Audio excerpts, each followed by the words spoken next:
Here in Catalog Management, we will be reviewing how to organize your catalog items by creating folders in this section. Let's get started. As you can see on your left-hand side, for new users, the only file listed will be All. Any new categories or subcategories you create will be nested under this file. On the right-hand side, you are able to assign a sales rep or another team member who may be connected with your account. If you are the only person on your account, then you can just disregard this section. I'm going to go ahead and create my first main category by selecting the Create Category button.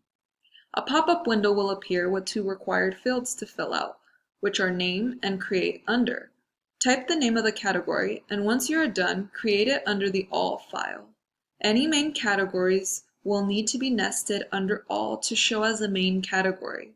Click Create Category once you are done. You can see it is nicely nested under your All file. If you want to list subcategories under your main category, you can just repeat the steps I just showed you. Only this time, instead of nesting it under All, you are going to go ahead and nest it under the main category you had just created. Once I select the Create category again, you are going to see how it is nicely nested under your main category. Continue to build your catalog files here in the Catalog Management section of your account. For additional questions, please feel free to reach out to support at the top of your page.